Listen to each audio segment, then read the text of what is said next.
옵나이다. 아멘. 하나님의 말씀 지난주와 같습니다. 신약성경 마태복음 6장 9절부터 오늘은 15절까지 봉독해 드리겠습니다.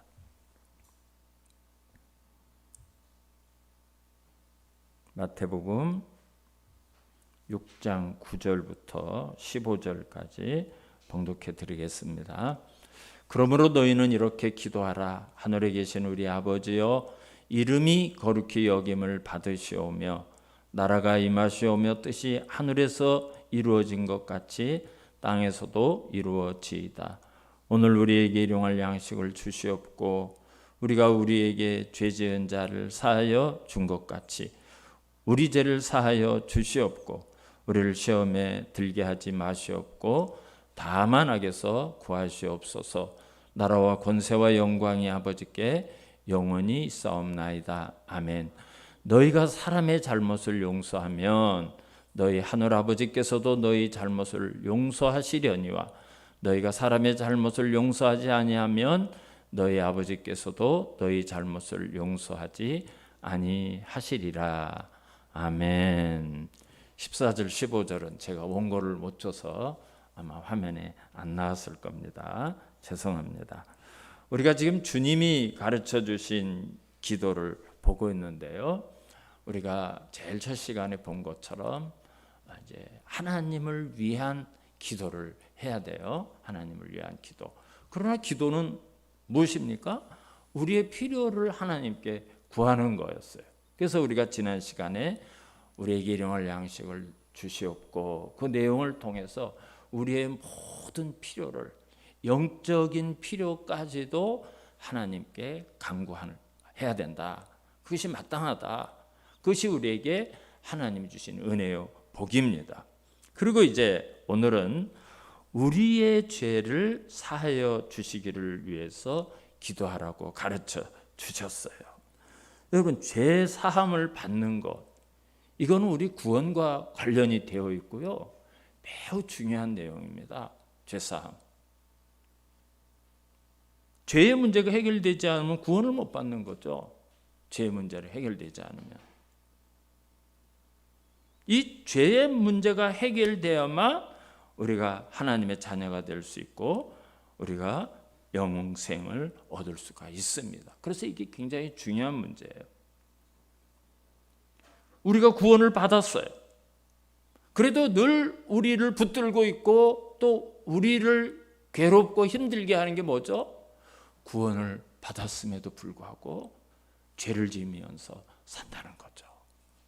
여러분, 우리 성도님들만, 우리들만 연약해서 그런 게 아니에요. 사도 바울도 그랬어요.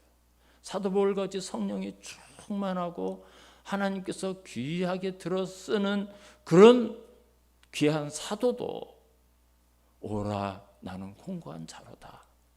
이 사망의 법에서 누가 나를 건져내라. 바울도 막 가슴을 치면서 장탄식을 했어. 이게 해결이 안 되는 거죠. 그래서 오늘 이 죄사함에 관한 내용을 살펴볼 텐데요. 먼저 이 죄를 사하는 문제에 대해서 오해도 많고 오늘 본문만 해도 오해할 소지들이 많아요. 또 여기에 대한 잘못된 교리도 많습니다. 또 우리 성도님들이 잘못 알고 있는 부분도 있어요. 그래서 이제 이 죄에 대해서 명백하게 잘못된 것과 또 이 오늘 본문에서 오해할 만한 내용들을 먼저 좀 설명을 드리겠습니다. 구원파라고 하는 이단이 있어요. 구원파들이 말하는 거 보면 언제나 죄사함 이런 말이 따라다녀요. 구원파 뭐 박옥순이 또 유병헌이니 뭐 이런 몇 개의 그런 아류들이 있습니다. 근데 이 이단들은 우리 기독교의 가르침과 반대되는 잘못된 성경을 가르치고 있는데요. 구원파는 자, 예수를 믿을 때 하나님 앞에 철저하게 회개했다. 그럼 더 이상 회개할 필요가 없다 이렇게 가르쳐요. 그걸로 다 됐다는 거야. 한번 깜짝 놀라서 막 떨어뜨리는 사람도 있는데 그렇게 놀랄 일도 아니죠. 어떻게 보면 매우 달콤해요. 야, 그리고 그게 진짜다. 그렇게 한번 회개하고 나면 더 이렇게 회개할 게 없단다. 매우 그럴듯하고요. 우리 유혹하기가 좋습니다. 만약에 그들의 주장이 사실이라면 지금 예수님이 하신 말씀이 이거 잘못된 거예요. 그죠? 예수님은 기도할 때마다 우리의 죄를 용서해 주십시오, 사하여 주십시오, 이렇게 기도하라고 가르쳤는데 이 가르침이 잘못된 이야기예요. 그래서 그들의 주장은 성경을 왜곡하고 예수님의 가르침을 엉터리로 만드는 일입니다. 예수님께서 우리가 기도할 때마다 죄 용서를 위해서 기도하라고 말씀하신 것은 우리가 하나님 앞에 설 때마다 언제나 부족함이 있다는 거예요. 하나님 앞에 설 때마다. 하나님 앞에 설 때마다 해결해야 될 죄가 있고 해결해야 될 죄가 있기 때문에 그런 기도를 하라고 말씀하신 거예요. 요한 사도는 이 죄의 문제에 대해서 요한일서 1장 18절에서 이렇게, 요한일서 1장 8절에서 10절에서 이렇게 이야기를 합니다. 만일 우리가 죄가 없다고 말하면 스스로 속이고 또 진리가 우리 속에 있지 아니할 것이요, 만일 우리가 우리 죄를 자백하면 그는 미쁘시고 의로우사 우리 죄를 사하시며 우리를 모든 불의에서 깨끗하게 하실 것이요, 만일 우리가 범죄하지 아니하였다 하면 하나님을 거짓말하는 이로 만드는 것이니 또한 그의 말씀이 우리 속에 있지 아니하리라, 이렇게 말했어요. 이런 말씀을 보면 왜 예수님께서 우리 죄를 사하여 주시옵소서라고 기도하라고 말씀하셨는지 알 수가 있고요.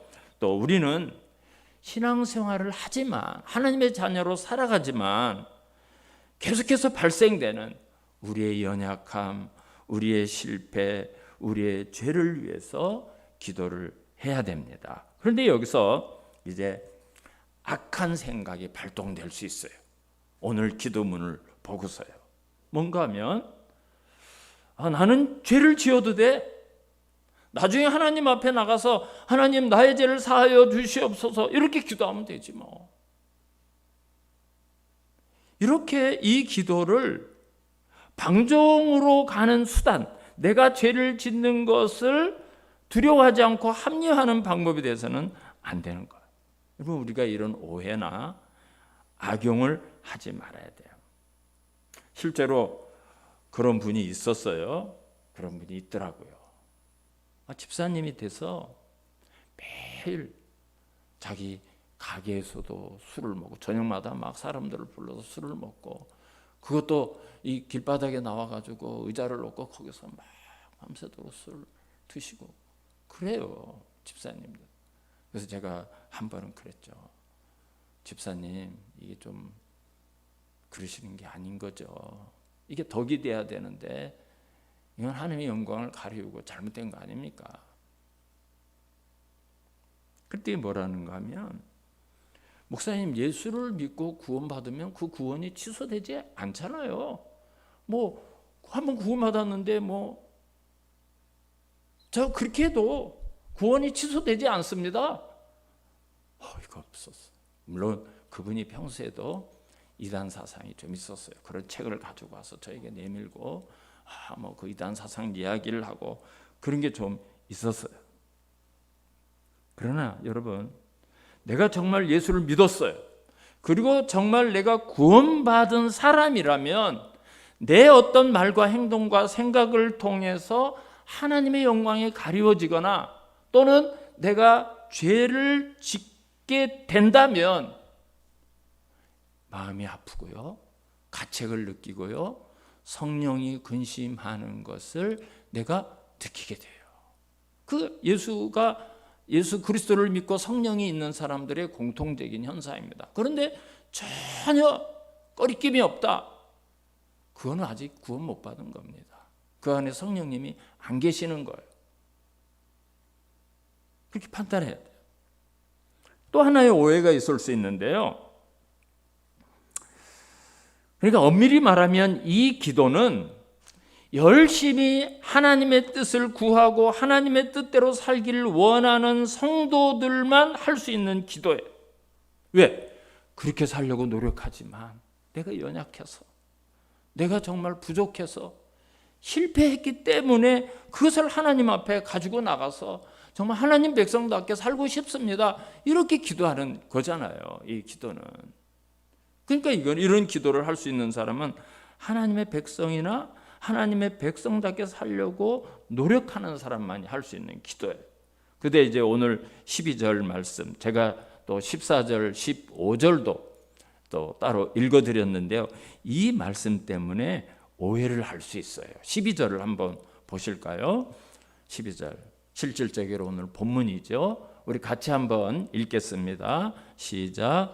우리가 우리에게 죄 지은 자를 사하여 준 것 같이 우리 죄를 사하여 주시옵고. 그래서 이 구절을 잘못 이해를 하면 하나님, 내가 아무개 성도를, 내가 아무개 집사님을, 내가 우리 어떤 이웃을 내가 용서해 줬습니다.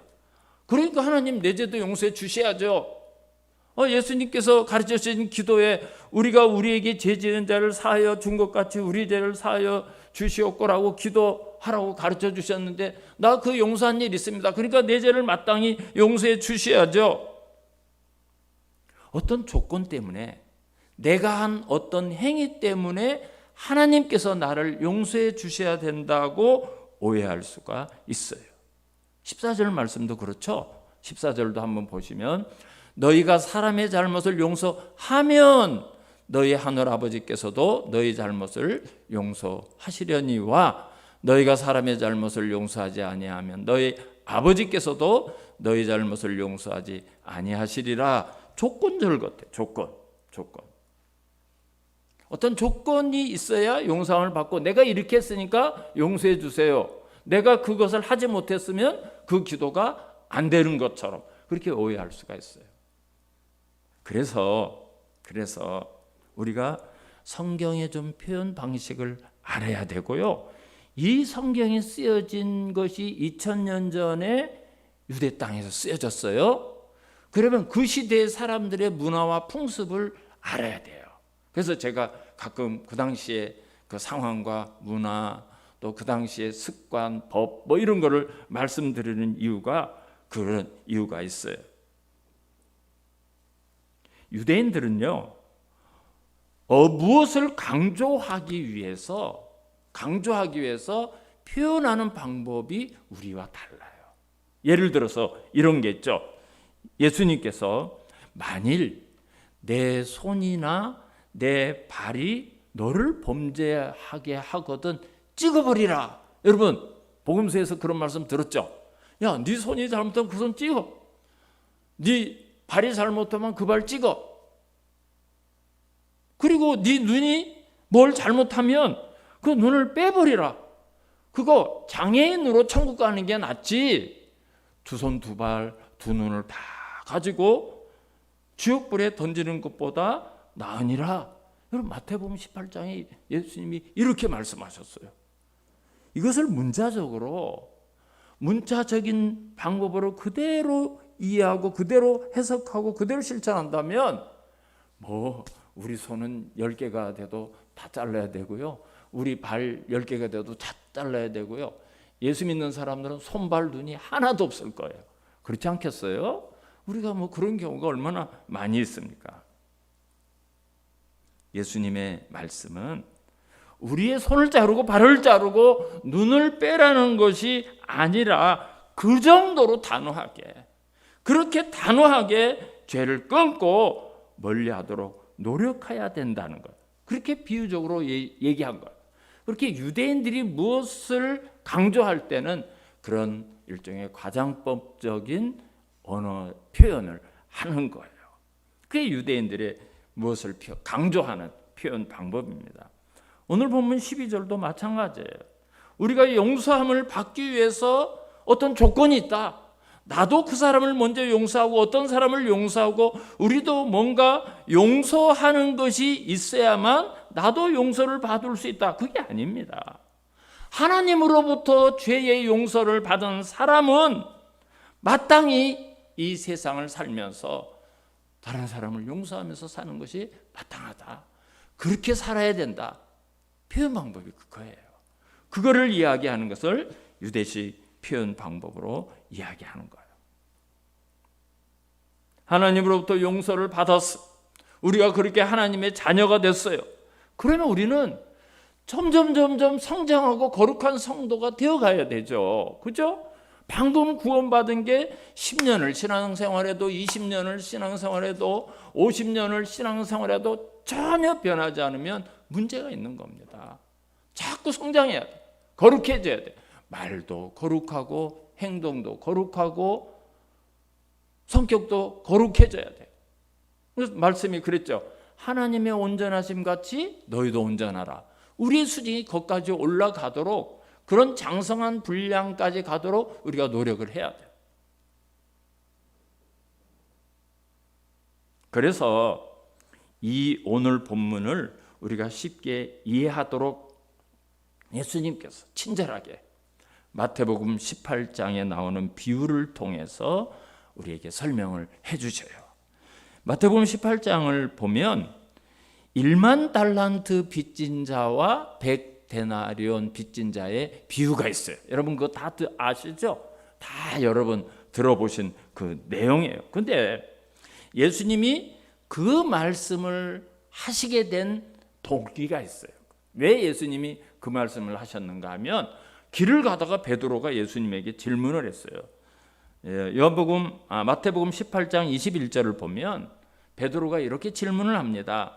그때 베드로가 나와 이르되 주여, 형제가 내게 죄를 범하면 몇 번이나 용서하여 주리이까? 7번까지 하오리이까? 이렇게 예수님에게 여쭤봤어요.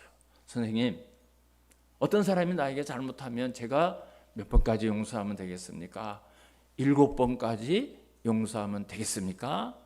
여러분, 베드로가 이렇게 말한 것은 예수님으로부터 칭찬을 받고 싶은 마음이 있었을 거예요, 아마. 왜 그런가 하면 7번 용서 못해요. 여러분 7번. 여러분 어떤 이웃이, 어떤 집사님이, 어떤 성도가, 난 친한 동료가 나에게 계속 잘못을 해요. 한두 번은 용서해 줄 수 있어요.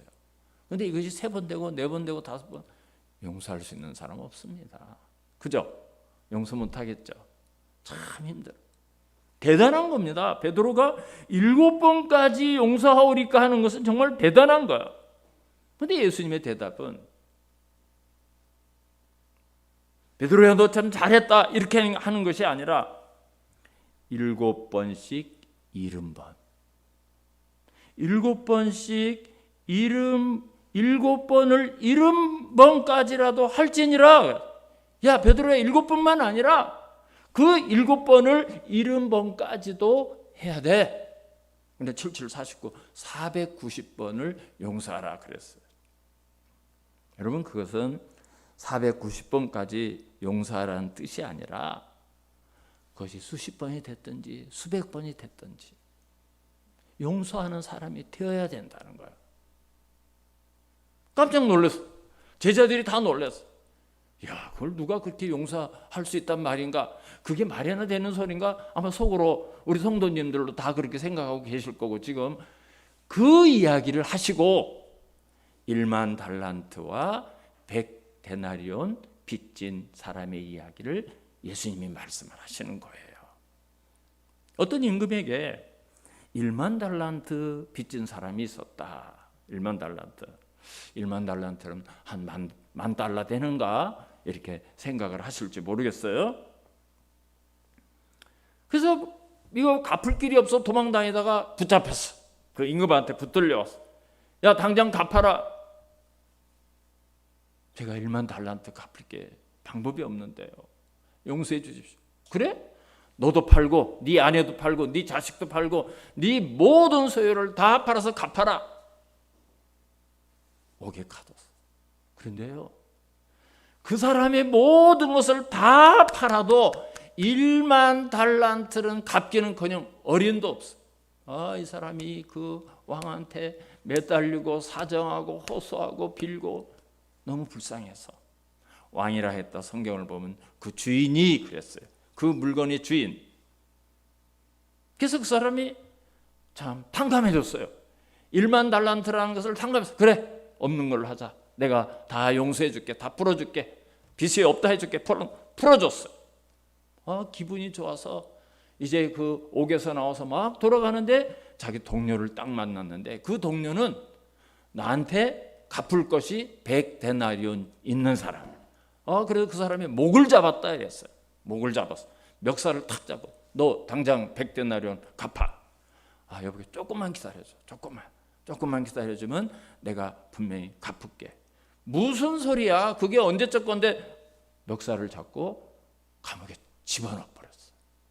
이 이야기가 임금님한테로 소문이 들려진 거야.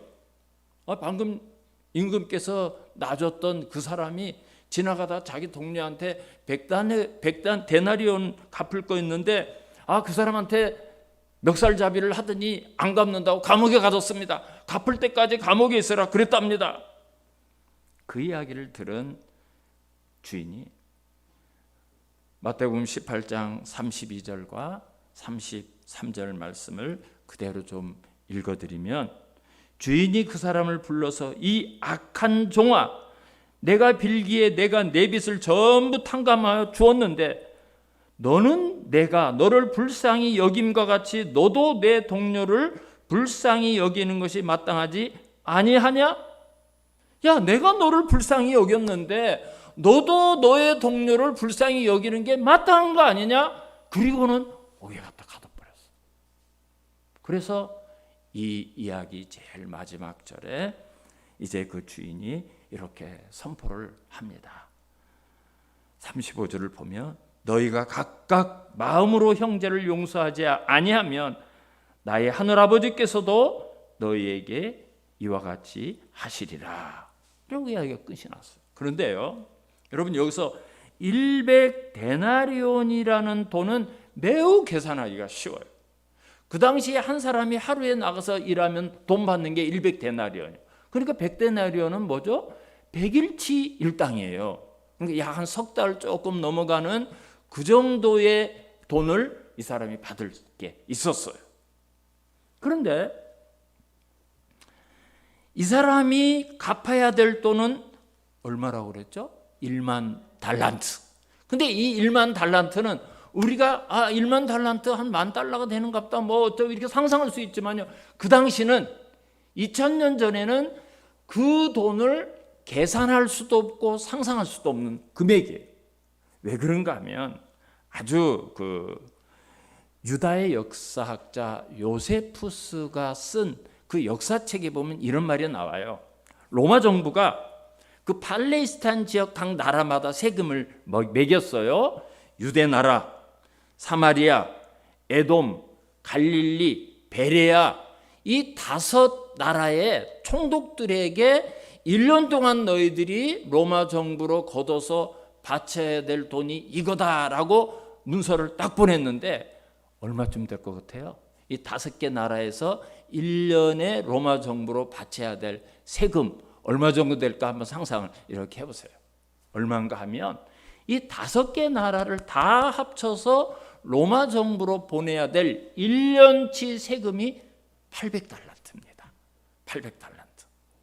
그러니까 이 한 달란트가 얼마나 큰가를 알겠죠.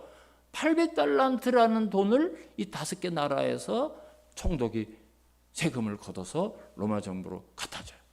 근데 1만 달란트는 이 800달란트 5개 나라에서 바쳐야 될 세금이, 우리 수학 선생님이 계산을 빨리 하셨나 모르겠어요, 12년을 갖다 바치고도 아직도 남아있는 돈이에요.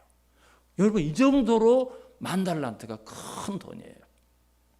그 당시에 우리는 1십, 100, 1000만, 10만 이렇게 나가죠. 그러고 뭐 돈을 세리는 이 돈의 숫자가 있죠.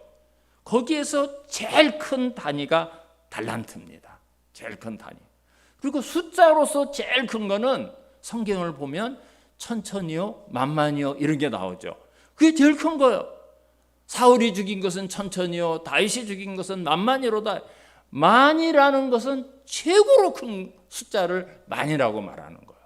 그러니까 여러분, 1만 달란트라고 말하는 것은 한 사람의 월급으로, 한 사람의 임금으로 계산을 하면 1데나리온 받는 사람이 1만 달란트를 벌으려면 어떻게 해야 되는가? 1년치 연봉을 20만 년을 모아야 한 달란트가 되는 거예요. 만 달란트가 되는. 그러니까 여러분, 이 돈이 얼마나 큰가를 알겠죠. 그러니까 여기서 예수님께서 비유를 통해서 만 달란트라고 말한 것은 이거를 계산하라든지 그 금액이 얼마나 큰가를 한번 이렇게 찾아보라고 그렇게 주는 것이 아니라, 우리가 상상할 수 없다, 우리가 계산할 수 없는 것을 하나님으로부터 용서를 받았다, 사람이 생각할 수 없는 최고의 금액, 우리를 용서해 주신 하나님께서 주신 그 죄의 크기와 용량과 부피와 덩어리가 얼마나 큰가, 그걸 말해주려고 이 비유를 말씀하신 겁니다. 그러니까 하나님께서 용서해 주신 우리의 죄는 계산할 수도 없고 그걸 다시 갚을 수도 없는 그런 양의 것을 용서받았다, 그걸 말씀하는 거예요. 여러분, 20만 년치 연봉, 그걸 탕감받았다는 것은, 우리가 용서받았다는 것은 계산이 안 되고 상생이 안 된다는 거예요. 그것이 바로 저와 여러분이 용서받은 거예요. 하나님께서 그걸 용서해 주신 거예요. 그런 놀라운 은혜, 그런 계산할 수 없는 용서를 받은 사람이 어떻게 나에게 작은 잘못한 내 이웃을, 나에게 잘못을 한 어떤 사람을 어떻게 내 형제 자매를 용서할 수가 없느냐. 예수님이 그걸 말씀하시는 거예요. 내가 받은 게 어떤 건데, 내가 용서받은 게 얼마나 큰 건데,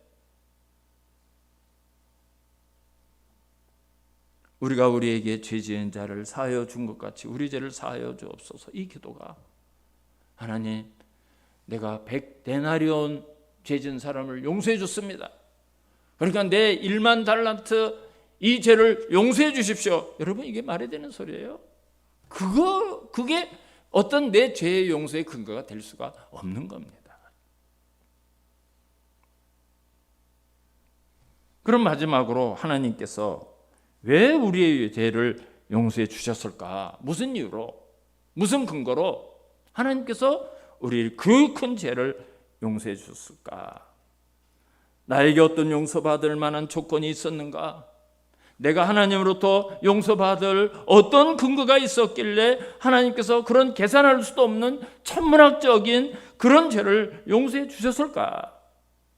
여러분, 그 이유는 단 하나입니다.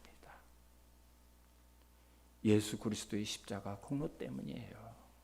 예수 그리스도의 십자가 공로 때문이에요. 사도 바울은 로마서 3장 9절 이하에서 이렇게 선언을 합니다. 그러면 어떠하냐? 우리는 나으냐? 결코 아니라. 유대인이나 헬라인이나 다 죄 아래 있다고 우리가 이미 선언하였느니라. 기록된 바 의인은 없나니 하나도 없으며 깨달은 자도 없고 하나님을 찾는 자도 없고 다 치우쳐 함께 무익하게 되고 선을 행하는 자도 없나니 하나도 없도다.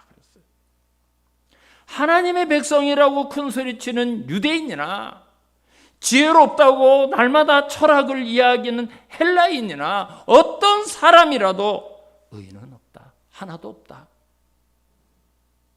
선을 행하는 자는 없다. 하나도 없다. 이게 사도 바울의 선언이에요. 이 선언처럼 모든 인류는 하나님 앞에 다 심판을 받을 수밖에 없는 존재입니다. 그런데 마태복음 18장에 그 임금이 10,000 달란트에 비유되는 우리의 모든 죄를, 우리가 해결할 수 없는, 영원히 해결할 수 없는 그 수많은 죄들을 예수 그리스도께서 십자가에 제물로 죽게 하시고 우리의 모든 죄를 대신 지고 그 형벌과 심판과 고난을 대신 받게 하시고 우리를 사해 주신 거예요. 용서가 우리에게 그렇게 왔어요. 그래서 마태복음 18장 만달란트의 사함을 탕감을 받은 그 사건이 얼마나 놀라운 것인가를 우리가 좀 알아야 됩니다. 그래서 그리스도인은 하나님의 구원에 대해서 항상 감사하면서 예수 그리스도의 십자가 고난을 언제나 기억하고 그런 심령을 가지고 그런 믿음을 가지고 그런 은혜를 가슴에 담고 다른 사람을 대하고 다른 사람을 용서할 수가 있어야 되는 겁니다. 예수 그리스도와 상관없는 사람들은 지금도 하나님의 진노와 하나님의 저주 아래 서 있어요. 지금도. 그리고 우리가 예수 그리스도를 위해서 구원받기 전에는 모두가 다 그런 상태에 있었던 거예요. 그래서 사도 바울은 아까 로마서 3장 말씀에 이어서 로마서 3장 23절 이하에서 이렇게 이야기합니다.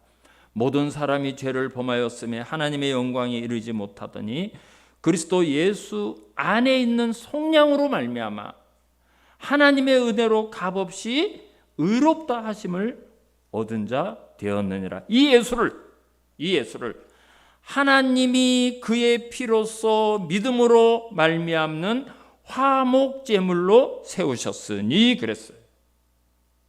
하나님이 그리스도를 화목제물로 세우셨어요. 화목제물로. 여러분, 거룩하신 하나님은 악과 죄에 대해서 진노하십니다. 그리고 하나님은 반드시 심판하십니다. 그런데 그 진노에 대해서 우리가 할 수 있는 것은 아무것도 없어요.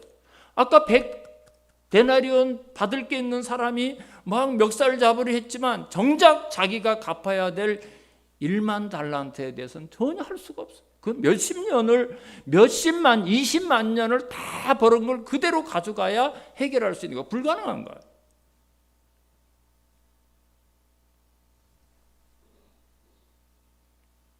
그 원인이 우리에게 있어요.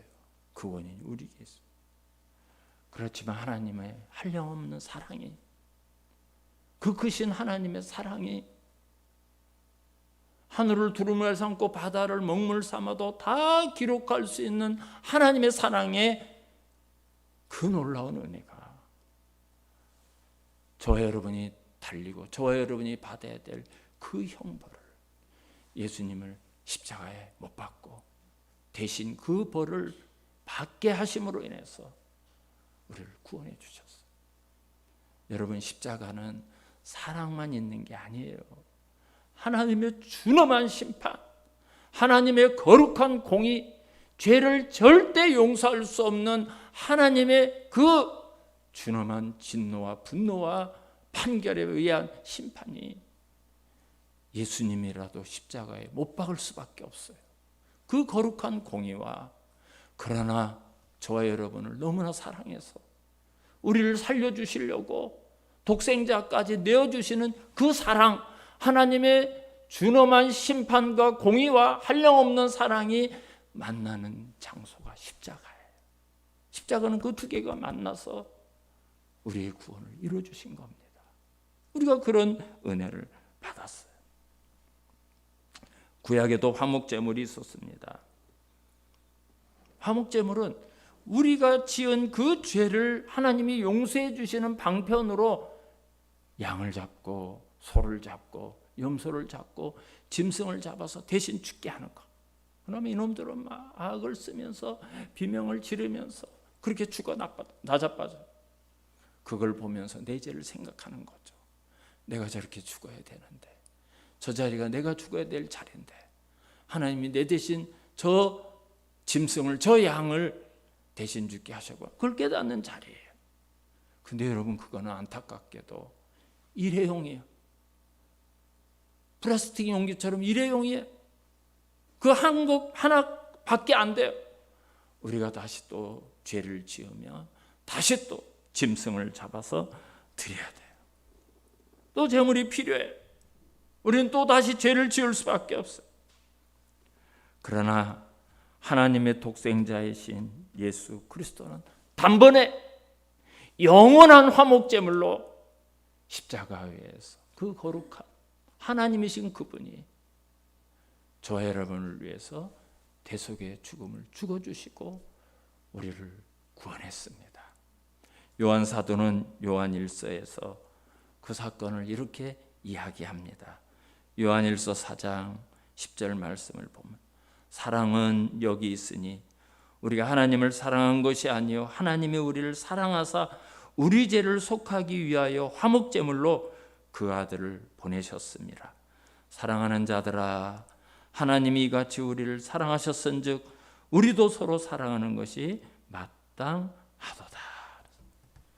사랑하는 성도 여러분, 우리는 이렇게 그리스도의 속죄로 인해서 하나님 앞에 나갈 수가 있게 되었고 또 우리가 그분의 이름으로 그분의 공로로 아버지 우리의 죄를 사하여 주시옵소서.